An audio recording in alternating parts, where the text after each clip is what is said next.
E aí, pessoal, tudo bem com vocês? Tá foda, tá foda. Hoje foi um dos dias mais cansativos, mas foi um dos dias mais produtivos. Então eu terminei, tipo, depois daqui só tem umas entrevistas, só tem umas recapitulações efetivamente são 8 horas com meia hora de interrupção, com meia hora de intervalo. Então é um depoimento de 7 horas e meia. Se vocês tiverem 7 horas e meia da vida de vocês para investir nesse depoimento, eu acho que foi o melhor de todos até hoje. Um dos mais ricos e um dos que mais nos posicionam em relação a. Porque uma coisa é o cara da Pfizer vir aqui e falar que ele ofereceu 70 milhões de doses e o governo não respondeu a proposta. É extremamente frustrante que a Pfizer tenha oferecido 70 milhões de doses e que o governo não tenha respondido. Agora, esse cara aqui que foi hoje, o Dimas Covas, que não é parente de nenhum dos Covas governadores aí de São Paulo. O fato de Dimas Covas ter um sobrenome que poderia ser Silva e o ex-governador poderia ser Silva também, ser do Instituto Butantan, ser de uma instituição federal praticamente, e dele ter participado do desenvolvimento, do desenrolar de toda a pandemia, deixa ele com uma visão muito clara do que essa pandemia foi e das oportunidades que o governo perdeu. Então, principalmente a fase final ali, na fase final da entrevista tem um cara que pergunta assim, houve colaboração, houve esforço federal para estimular a produção de vacinas? Ele diz que não. E ele explica o porquê o não dele. E quando você escuta a explicação do não, você fala, puta, é verdade. Verdade. É engraçado porque os nossos senadores, eles são extremamente incapazes, isso está cada vez mais claro. E os senadores de situação, eles calaram. Parece que assim, os senadores de situação, aliás, minto. Situação são os pró-Bozo. Os anti-governo, eles só querem lacrar quando vem alguém que eles podem massacrar. Muito provavelmente na terça-feira eles vão estar aí fazendo pergunta ruim. Terça-feira que vem vai ser o dia para mim. Eu não quero falar que vai ser um dia de lavar a alma, mas eu acho que é bem isso. Eu espero que se as perguntas corretas acontecerem na terça-feira, eu consiga sair da terça-feira de alma lavada com a presença da Nise Yamaguchi nessa comissão. Agora, eu tenho a impressão que os deputados de oposição ao governo, eles só querem gente tipo a Nise, gente tipo Fábio, gente tipo Pazuello, para poder lacrar, para poder aparecer nas redes sociais, para poder gerar relevância, para poder ter maior visibilidade, para lacrarem dentro de seus parquinhos. Hoje, com o cara do Butantan, eles estão diante de uma pessoa da ciência e eles não têm preparo para lidar com pessoas da ciência, e parece que os assistentes dos senadores também não têm preparo para os auxiliarem no sentido de fazerem boas perguntas. Não tem. Então, hoje, o que você viu? O que se vê? O que pode se ver? Uma escassez muito grande de senadores da antigoverno fazendo perguntas perniciosas para levantar evidências. Ainda bem que eles não precisaram, porque o Dimas Covas, ele fez questão de ser absurdamente claro em seus depoimentos. E ele não precisa usar força na sua voz. Ele não precisa dizer, ofereci sim, porra, caralho, eu fui lá e ofereci. Não, ele mostra a carta que ele mandou com a proposta. Ele anexa um documento que é prova irrefutável de que ele ofereceu. E acabou. O cara faz isso com toda a calma, com toda a classe do mundo. Mas o que nós tivemos hoje? Nós tivemos uma enxurrada de deputados da situação, agora sim, pró-governo, pró-Bolsonaro, se manifestando. E é um show de mentiras que precisa acabar. Nós, como Brasil, a gente precisa saber o que pedir, e uma das coisas que a gente precisa pedir é que senadores possam mentir descaradamente, faltar com respeito à verdade descaradamente em comissões, e a gente tenha que se calar diante disso, porque os caras têm imunidade parlamentar. Bom, lá para 4 horas e meia veio um senador e ele vem e fala assim, escuta, esse negócio aí de falar que vai ameaçar de pegar chinês pelo pescoço foi o que atrapalhou. Então foi isso que atrapalhou e nossa declaração de presidente. Errado, porque aquela gravação era em âmbito particular, tirada de contexto. E isso ficou claro na própria CPI, se vocês analisarem lá, vocês vão ver. Aí o cara, ele vem e me diz que a vacina é feita de feto abortado. Me lembrou do Olavo de Carvalho falando da Pepsi, cara.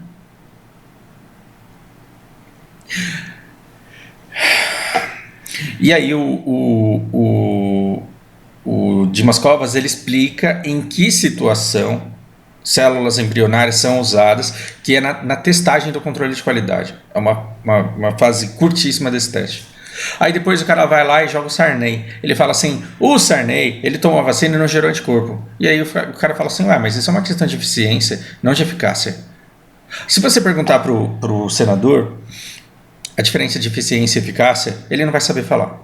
Aqui tem podcast comigo e do Leonardo me ensinando a diferença entre eficiência e eficácia, e eu não vou perder tempo do vídeo falando isso daqui. Vocês procurem aí o que é eficiência e o que é eficácia no que se diz respeito à vacina, para vocês entenderem essa diferença. Agora tem uma coisa muito interessante, a vacina não é só para anticorpos, o sistema imunológico ele vai muito, muito além de anticorpos, porque você tem imunidade celular também.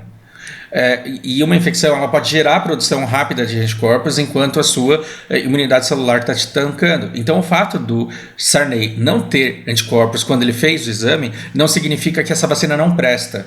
E esse ilustre senador aqui, na fala dele, ele faz de tudo para desmerecer a vacina e dizer que ela não funciona.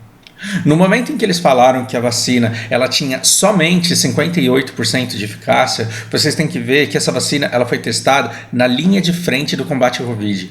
E que se você der vacina para mim, e se você der vacina para um cara que trabalha no hospital, se você der vacina para o Leonardo, se você der vacina para um médico, a probabilidade da vacina funcionar melhor comigo, isolado dentro da minha casa, a probabilidade dessa vacina funcionar melhor comigo do que com o médico é muito grande. E é claro que se você experimenta essa vacina somente em gente da linha de frente na lida com a Covid, 58% é porcento pra caralho. É porcento pra caralho porque é gente que está exposta a uma carga viral absurda. Então quando esse cara vem e fala assim... porque aqui ele dá um surto, né, esquizofrênico, ele fala assim, então gente, ficou claro aí que essa vacina não funciona mesmo, que ela é ruim, mas mesmo assim, não deixem de tomar não, tá, porque é importante. Tem que pegar a cara desse cidadão e esfregar no asfalto, mas como eu não posso fazer apologia à violência aqui, tem que dar um tapa na orelha desse cara, de falar uma merda dessa. Aí ele fala assim, outra coisa que ele fala... lembra que eu falei que você não precisa falar a verdade desde que você fale com um tom de certeza? Existe o seguinte, existe o Butantan subordinado a provas junto à Anvisa e existe um relatório da Anvisa que entrega essa documentação com a sua aprovação para o governo. Aí vem um senador ilustre e fala assim, então gente, eu quero saber por que é que vocês não entregaram a documentação para o governo federal. E o Dimas ele responde, eu não entreguei porque eu não tenho que entregar documentação para o governo federal. Nosso trâmite é com a Anvisa, eu entreguei para a Anvisa e a Anvisa passei para frente. Tá bom. Esse tá bom, cara, ou seja, o que ele precisa? Ele precisa de um recorte. Ele precisa de um recorte onde ele faz essa pergunta e ele não precisa da resposta. Para quê? Para dar a impressão em recortes, em redes informativas de WhatsApp, que o Instituto Butantan não está fazendo o mínimo que tem que fazer para que a vacina dê seguimento.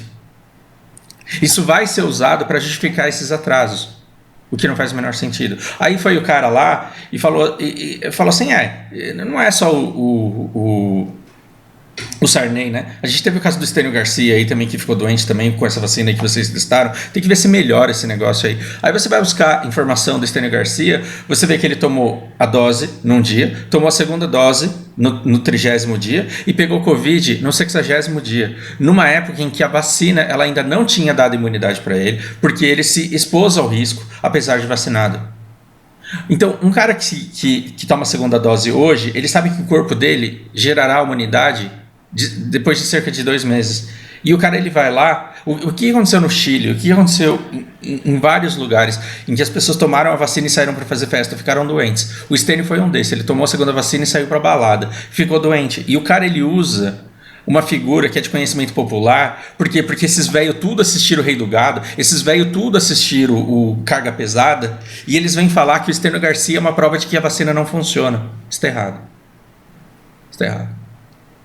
E aqui o Dimas Covas ele deixa uma coisa muito interessante, bem clara. Ele fala, vacina nenhuma no mundo, contra doença nenhuma, provoca 100% de imunidade em 100% da população. Isso não existe. Eu tenho um amigo do coração, um irmão meu, que disse que não acredita em vacina porque ele tomou a vacina de sarampo quando era pequeno e pegou sarampo depois de adulto. Isso é uma coisa que eu tenho que mostrar para ele, que a eficácia da vacina, ela não está em ninguém pegar essa doença. Essa eficácia da vacina está no fato de que quando ele pegou sarampo sozinho e ele passou maus bocados com essa doença, ele não saiu infectando a cidade inteira dele. E o sarampo não cresceu em PG no bairro onde ele mora. A eficácia da vacina está aí. Então, só ele ter pego sarampo prova que ele foi uma raríssima exceção, que não teve imunidade contra essa vacina, e que essa vacina funciona, porque senão ele teria passado sarampo para todo mundo que ele encontrou durante todo o tempo em que ele esteve doente. E muito pelo contrário, ele recebeu visitas mesmo com sarampo, porque as pessoas não tinham medo de pegar essa doença dele. Bom, em 450 aparece outro desses ilustres senadores aí, porque os de oposição aparentemente não quiseram falar hoje. E ele fala, escuta, o Bolsomito, ele deu quase 6 bilhões para o Instituto Butantan. E perceba que o governo ele faz muito isso. O governo, a federação deu dinheiro para os estados. E veja, e o que o cara falou foi o seguinte, então, essa vacina, ela foi paga a posteriori.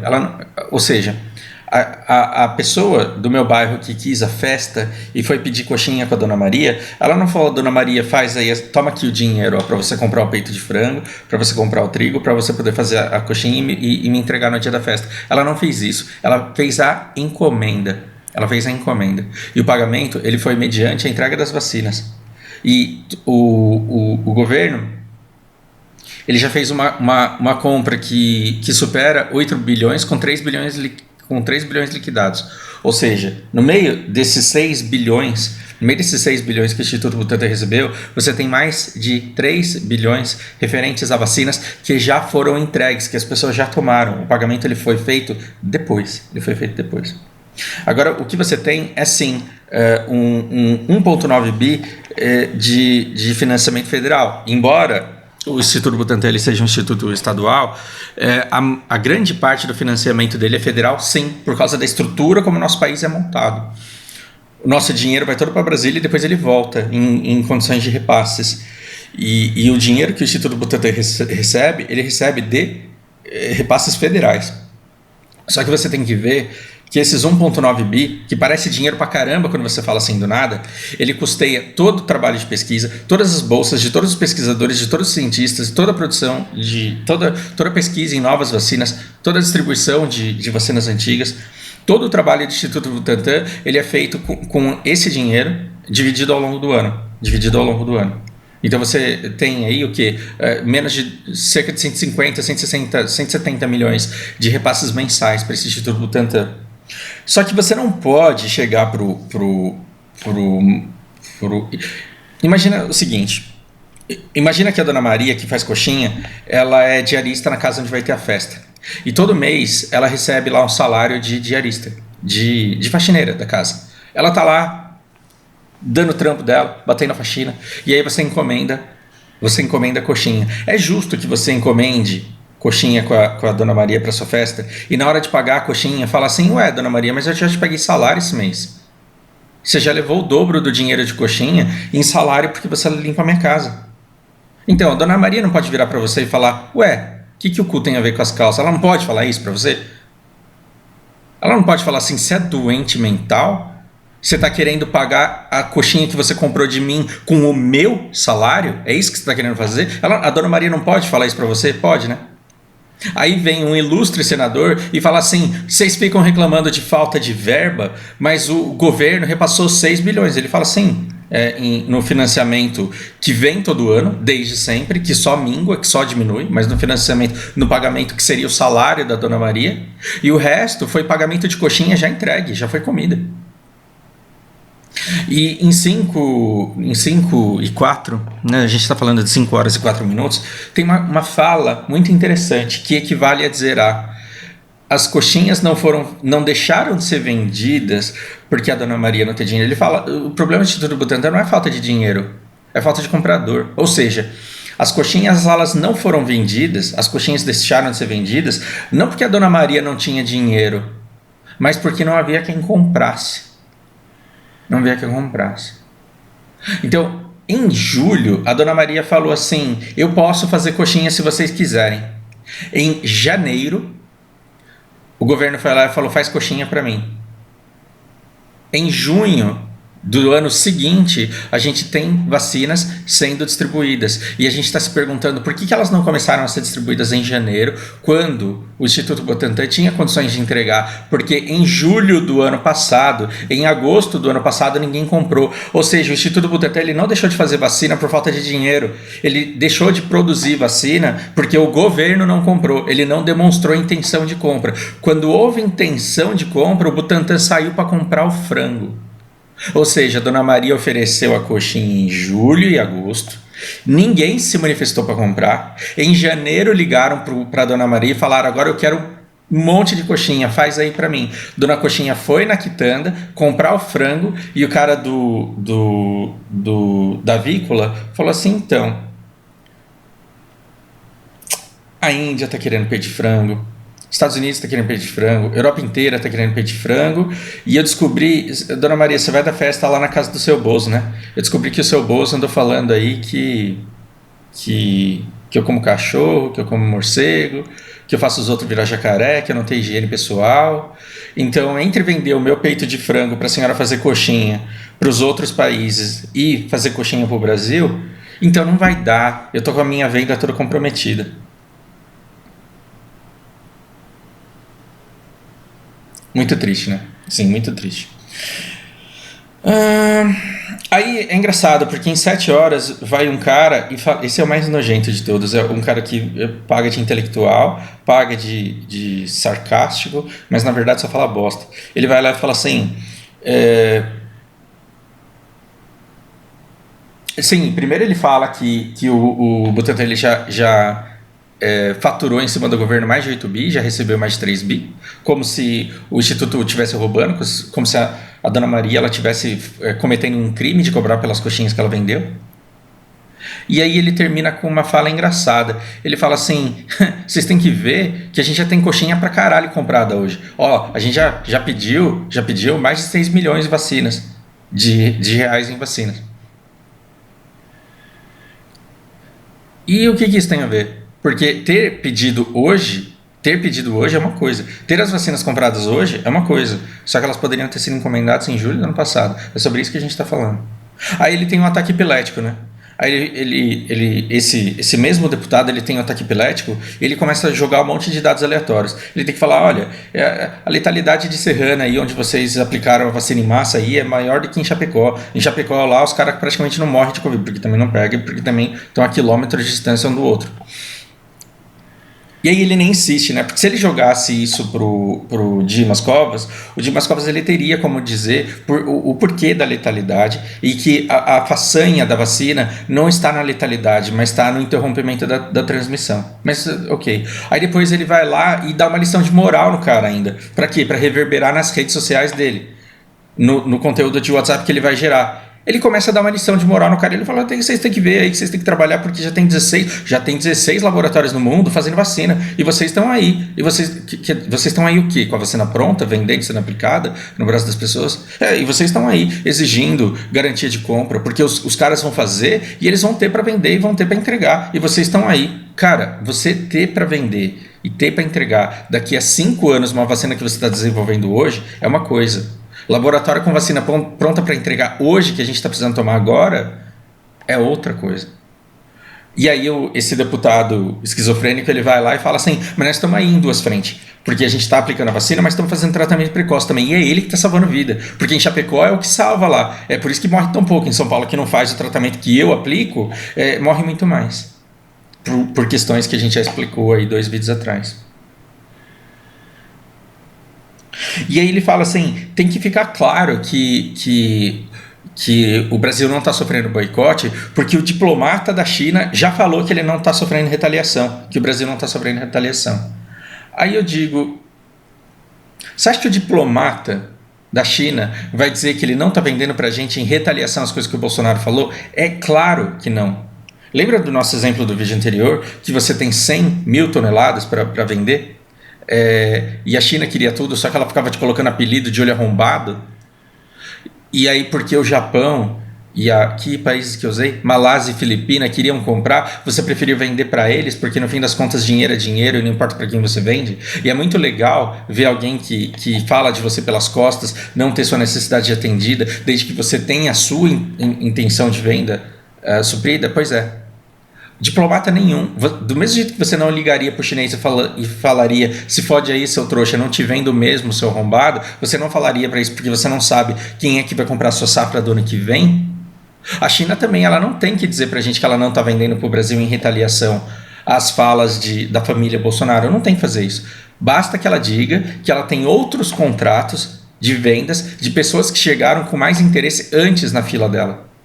E infelizmente, se não for ranço, então é incompetência. Se a China não estiver negando os nossos insumos por ranço do Brasil, isso não livra a cara do Bolsonaro, porque mostra que a gente só está recebendo por último porque a gente comprou por último. E por culpa de quem é que nós compramos por último?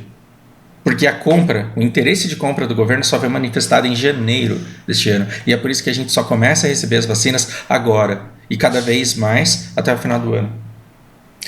Esse depoimento de hoje, até hoje, foi o que mais incrimina o governo. E é o que mais demonstra falta de vontade e total capacidade. Porque é engraçado, a narrativa contra a Pfizer é que a Pfizer não tinha para vender. A narrativa é que o governo tentou comprar, mas as cláusulas do contrato eram absurdas. Agora, não tem cláusula abusiva, não tem interesse de outro país, tem um instituto que é do governo. Butantan é um instituto nacional.